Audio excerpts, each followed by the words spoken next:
It is Friday, and we are working for Crusoe. Friday, October 18th, 2024, in Los Angeles. He is Sam Park. In Reno, Nevada, I am John Ramey. We have the death of the leader of Hamas, Yahya Sinwar, and we have a trio of scholars receiving the Nobel Prize for Economics. Sam, how are you? I'm just fine. How are you, Joe? I'm doing well. Let's start with the serious stuff. And Yahya Sinwar, the leader of Hamas, killed earlier this week by Israeli Defense Forces. Hamas's first public response to the killing of its leader, to NBC News, a senior member of Hamas told NBC News today that the militant group would only become stronger. Hamas later declared mourning for Sinwar in a lengthy obituary. Israeli Defense Forces said Sinwar was killed by soldiers in an operation in southern Gaza on Wednesday. So Hamas has confirmed the death today on this Friday. Al Jazeera reporting the fact that Sinwar died fighting has added a final chapter to his story as a fighter and leader who has been involved with Hamas since its founding in the late 80s. Sinwar led Hamas in Gaza since the deaths of the group's political leaders, Ismail Haniyeh in Tehran and senior commander Mohammed Deif in Gaza in July this year. So he had not been the undisputed leader of Hamas in Gaza for all that long, but he had been a leader since its founding, certainly since he was released from an Israeli prison in 2011 during a prisoner exchange. Sinwar spent 22 years in Israeli prison, where he wrote a novel. He really rather took a scholarly approach to learning Israeli culture. I believe he learned Hebrew. Yes, that's right. There's so much we can talk about Sinwar, his impact on this conflict, but there's also the next steps factor. Reuters reporting that Israeli Prime Minister Benjamin Netanyahu is promising to press on with Israel's wars in Gaza and Lebanon, despite some hoping that the killing of Sinwar might be an opening for a ceasefire. Where do you want to go with this, Sam? There's like almost 360 degrees of things to consider now that Sinwar has been killed. Yes. Well, the first thing I should say that you didn't mention was that he was the architect of the October 7th attacks last year that touched important. off this whole chapter of the conflict between Israel and the Palestinians and now Lebanon. And of course, those two conflicts between the Palestinians and Israel, and then Israel and Lebanon, are intimately related and always have been.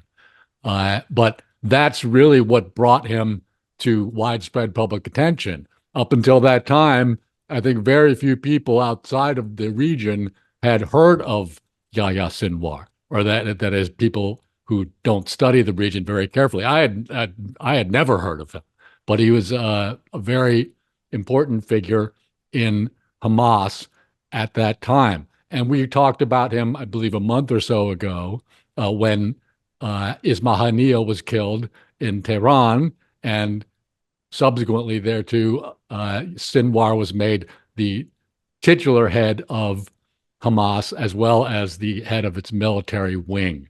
And at that time, we mentioned that in a way, he'd sort of already become the de facto leader of Hamas, if not the leader in name, just because he was commanding the Hamas fighters on the ground in Gaza. And because he was the architect of the October 7th attacks, those fighters on the ground really became a much more important wing of the movement than they had been thereto. And because, if Sinwar didn't want there to be a ceasefire, there wasn't going to be one. And so no matter how much Ismail Haniyeh or Khaled Mishal might have wanted there to be a ceasefire, and it was rumored that they did want there to be one, Sinwar had an effective veto over any sort of plans for a ceasefire.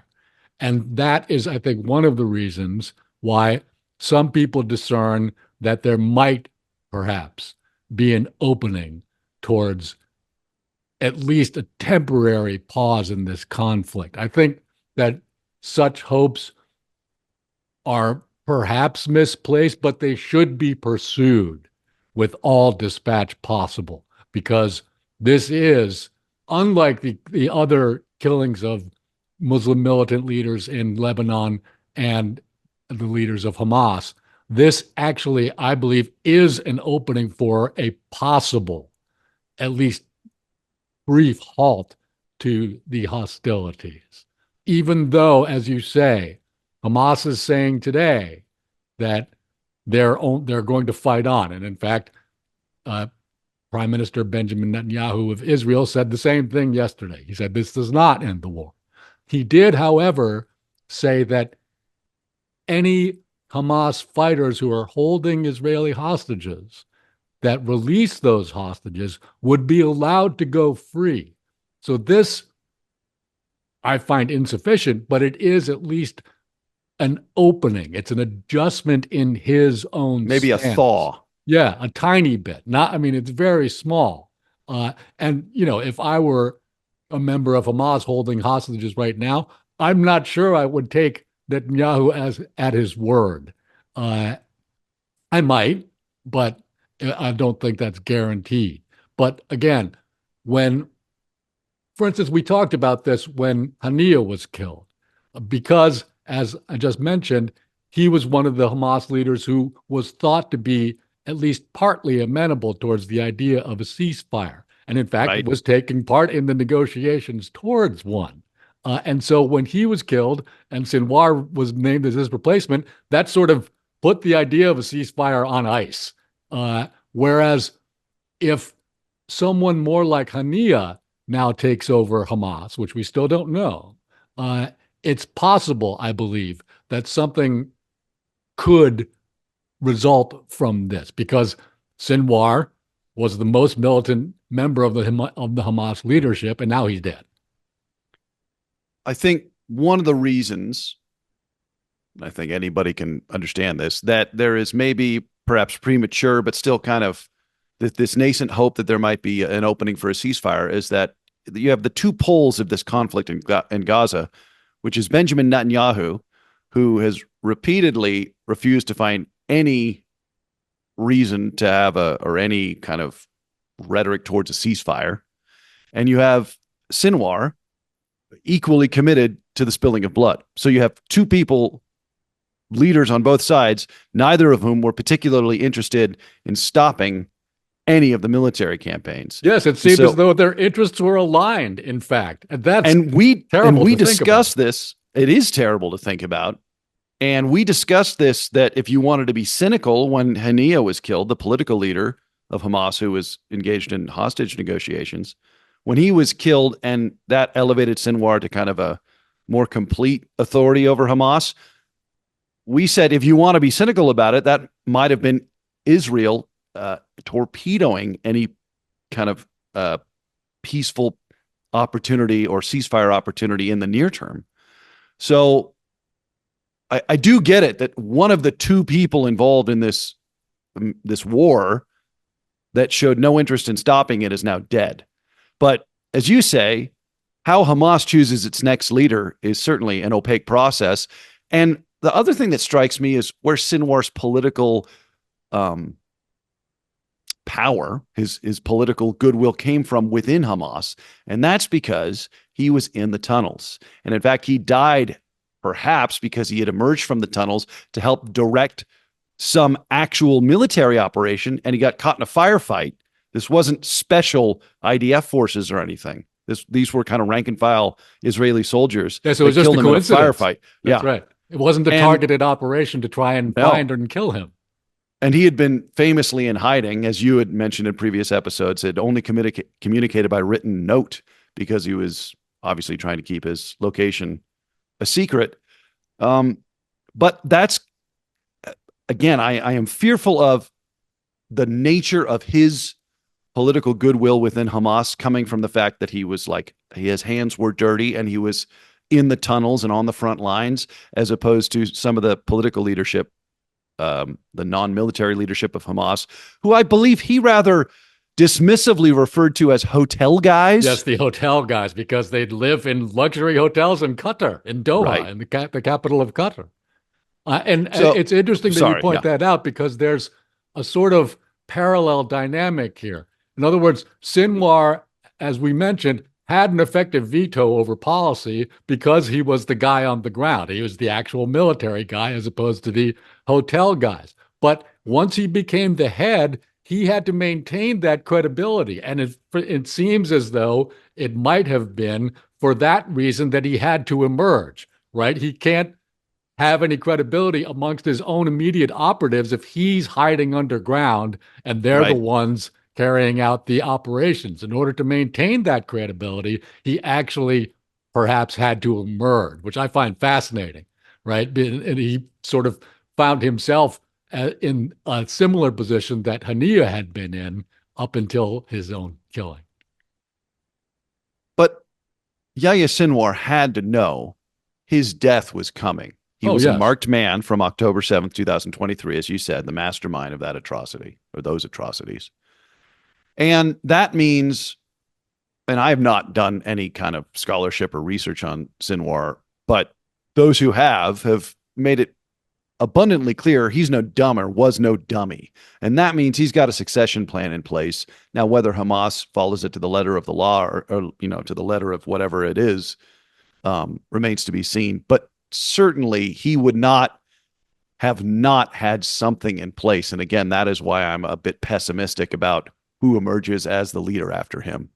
Yes, but as you say, the inner workings of Hamas are not highly visible to us, right? So it's possible, and I think that there will be some debate about this. For instance, as we mentioned, Hamas has said that they're going to fight on, but they're not exactly going to come out and say, "Oh, we surrender," right? They Sure. need to say something while they're figuring out what they're going to do, right? And it can't be, "Oh, we'll get back to you." Right. But there, in back channel communications in Qatar, by the way, and in other places, there are people inside of Hamas who almost from the instant that Sinwar was killed were saying, listen, any negotiations that take place at this point could go pretty quickly.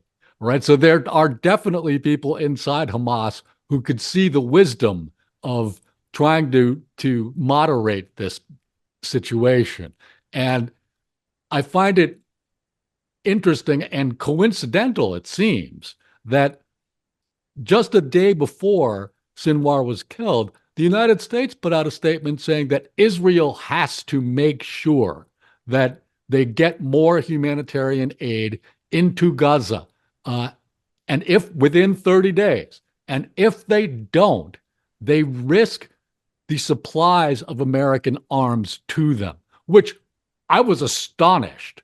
But it just goes to show you how awful the situation is from a humanitarian perspective inside of Gaza, where the United States, right before our presidential election, felt that they had to try and put some daylight between themselves and Israel, which almost never happened, certainly not under this administration. And so the idea that the United States could at least begin to part company with Israel and then having Sinwar be killed. I think it's those two factors in concert that lead some to believe that there might be some kind of movement because the United States had already said we might have to do something different. And then something entirely different happens. And so I think that there's at least a chance here for something You different to happen going forward.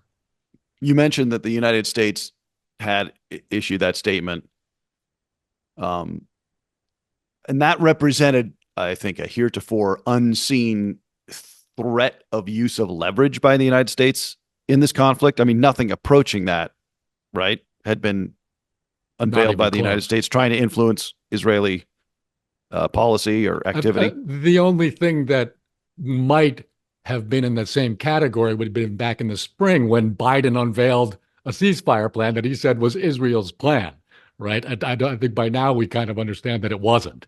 But he tried to at least get ahead of the dialogue. But that's not anything like threatening to withhold arms. I Right. mean, that's really a big step. Now, we'll have to see if anything comes of this. And of course, quite a lot will depend on how our presidential election turns out in just a few weeks. How much of Hamas is left now that you've had the political leaders killed over the summer and the military leader killed? Um, and also, does that create an opening that Thomas Friedman talked about in his piece in the Times um, regarding the Palestinian Authority in the West Bank? If somehow you could get the Saudis and the Palestinian Authority and the Israeli government, somehow that mixture of other political actors could be brought to bear on uh, maintaining order in Gaza, especially with the apparent total absence of leadership with Hamas? I think it's possible. It's not But fanciful, right? no, I don't think it's entirely fanciful, but at the same time, I would say we shouldn't hold our breath. Sure. Again, so much is going to change as a result of our election that I don't think we can foresee. For instance, we'll know that we're going to have a new president within a month, Right. hopefully, right? But we don't know who that president is going to be. We just know that it's not going to be Joe Biden.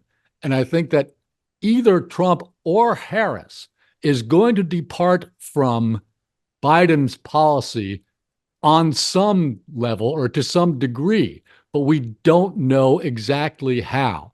But again, it's just this weird coincidence that Synwar was killed right before there's going to be a leadership transition in our country. And so it opened both those two events happening in tandem is, I think, what opens up perhaps a wider spectrum of possibility. For instance, if Sinwar had been killed 6 months ago, it wouldn't be as big a deal, right? The number of possibilities available to us, I think, would be smaller, just because we would still know who the president of the United States is. But because it's happening at a time of uncertainty in our political spectrum, it opens up an entire new realm of possibility. And let's just spell this out a little bit for folks like me who might be a little bit slow to understand what you're getting at, which is the United States right now maybe has a moment of leverage and had even expressed a desire to use that leverage prior to the killing of Sinwar. But because the election is in, fewer than 3 weeks or whatever, no matter what the United States says it's going to do, it's going to change. And so Israel or anybody with whom the United States is having negotiations simply just has to wait and see. There's just less of a stick there and than as if this had happened 6 months ago, where Israel could certainly not wait for 6 months without U.S. arms I think while that's right. attempting to conduct a war. But they Yes. can certainly wait till January. Yeah, exactly. Especially because if I were Benjamin Netanyahu right now, I would have to judge that I'm winning. I mean, he's killing all the leaders of all the militant groups that oppose him. And his political standing inside of Israel is also improving gradually over time and has been ever since he expanded the war into Lebanon. And uh, he still has a pretty decent chance of seeing Donald Trump become president in just a few weeks. And if that happens, I think he'll be very content with the situation. I think that if Harris wins, or at least appears to win, he'll have to wonder exactly how things are going to shake out, and he won't know. I think he'll have a greater degree of certainty, at least, if Trump wins. I disagree with that simply because Trump's so erratic, right? If you are the leader of Israel and you are dependent upon the United States in a large way for military supplies, hardware, bombs, bullets, yes, Donald Trump might say, do whatever the hell you want. I'm not particularly interested in the humanitarian concerns of the Palestinians, right? I certainly would think that would be a likely Trump stance. But I could also see him treating it like NATO and not understanding the nature of the United States support to begin with. He could say, why are we doing this? Why are we giving, right? He'd look at it like it's a business transaction. So I don't know if Netanyahu really wants to bank on Donald Trump maintaining that status quo. Okay, I understand what you're saying, and I think you're correct in your analysis. But the problem is it doesn't take the calendar into account. For instance, if I believe that right, Trump's not going to be president till January. That's right. Okay. And if he wins the election, it'll be very clear very quickly. Whereas if we think Harris has won in 2.5 weeks, we know that Trump will contest the results as long as he possibly can. So only a Trump victory will be quickly ascertained. And so if Trump wins, then Netanyahu could basically just go full bore for 2 months, and nobody will stop him. If Biden says anything, but Netanyahu doesn't will just matter. say, "I don't care." Right? He's, even with Biden in office, Netanyahu basically said he doesn't care what Biden thinks. And so, by the time 2 months is over, Netanyahu, I think, would be confident in thinking that he can gain even more advantage militarily than he's gotten already. And it might sound like a grotesquely cynical calculation for somebody to make, but he would do. I mean, absolutely, I wouldn't put it past him. And I don't mean to pick on him. I think no, I think Zelensky would do a similar thing, and right. certainly, I think in this podcast we hold Vladimir Zelensky in much higher regard than we hold Benjamin Netanyahu. I certainly do. Yes, I do too. That is crazy. So if Trump wins, we could see two major conflicts just spiking upwards in intensity simply because of the calendar. Yes, and that's really scary, sobering, I would say. Yeah. Any other thoughts about the death of Yahya Sinwar, the leader of Hamas and the mastermind of the October 7th attacks? The impact of this is going to play out over a number of weeks. And quite a lot, I would say, depends on who is selected by Hamas to be his replacement and how long that takes. I expect it will be within a few days, but the leadership of Hamas and Hezbollah, by the way, are both under a lot of pressure because they're being killed right and left all the time. So, someone might not be all that eager to step forward because they know that they're putting the target on their back. They might not care. But this conflict is so fast moving that it's difficult to put any markers down on anything.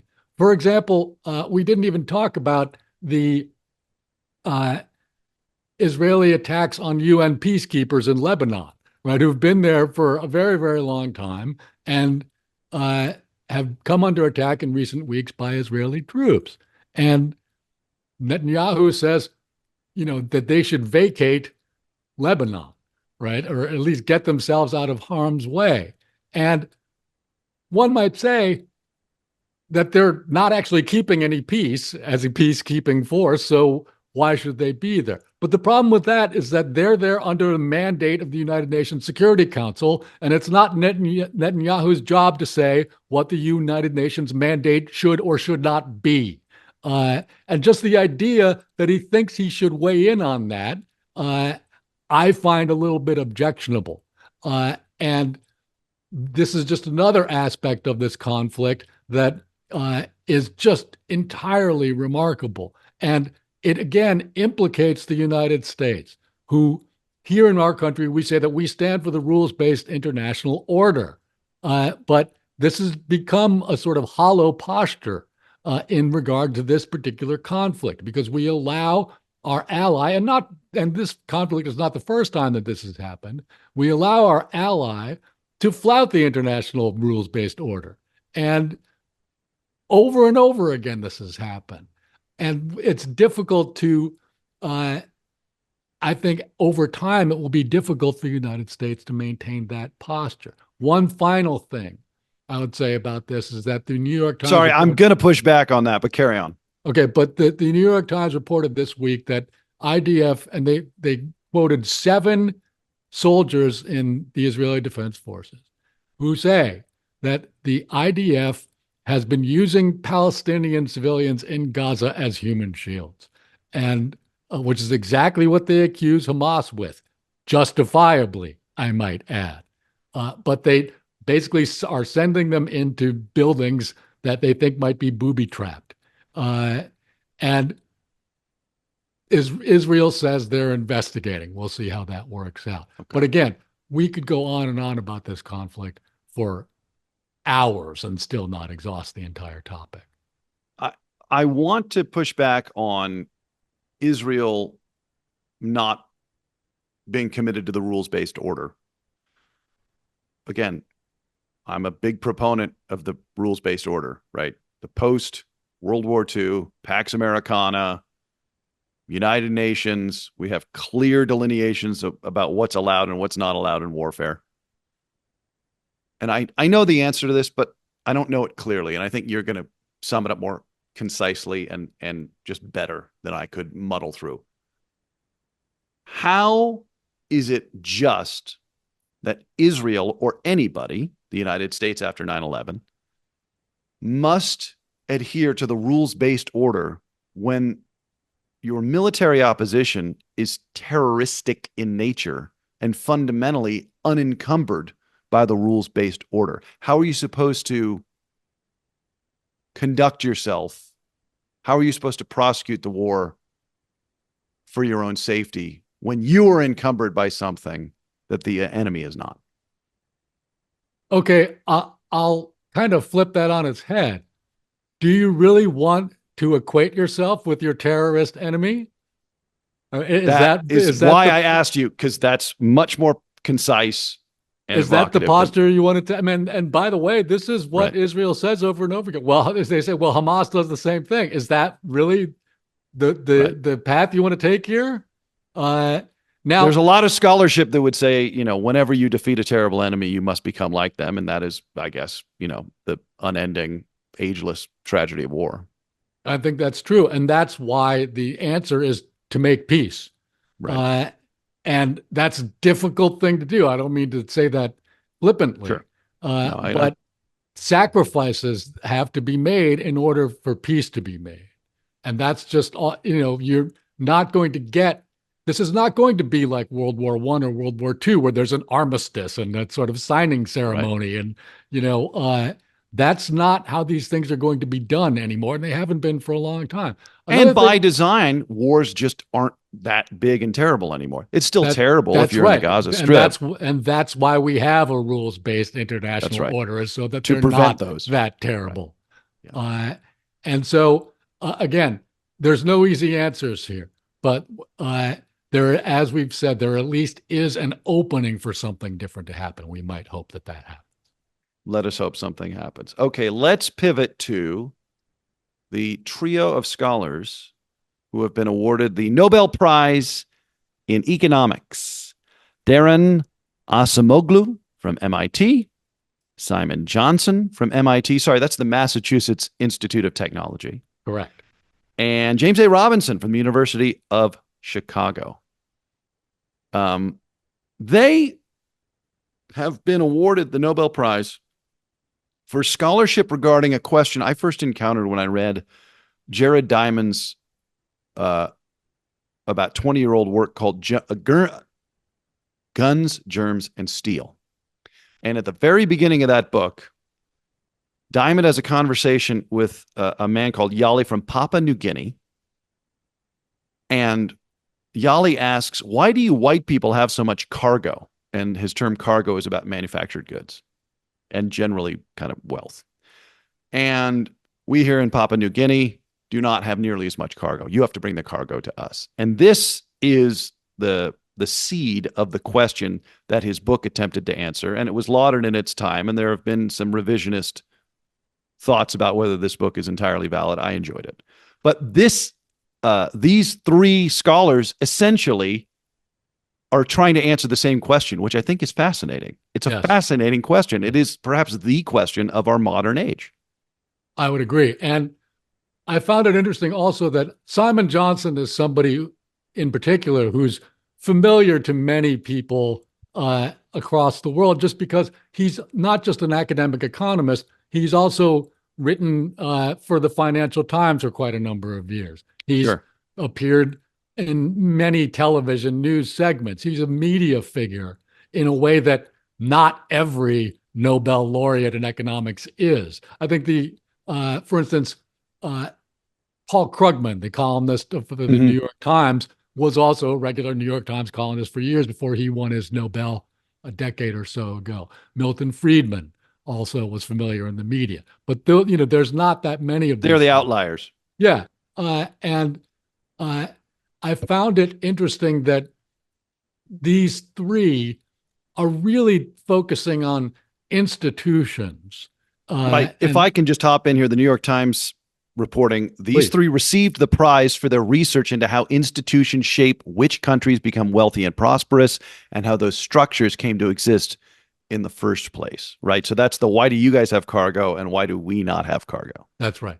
And I think that, I mean, just to oversimplify and overgeneralize their conclusions, but they trace a lot of this to European imperialism and the phenomenon in which European nations set up more robust colonial institutions in some countries than they did in others.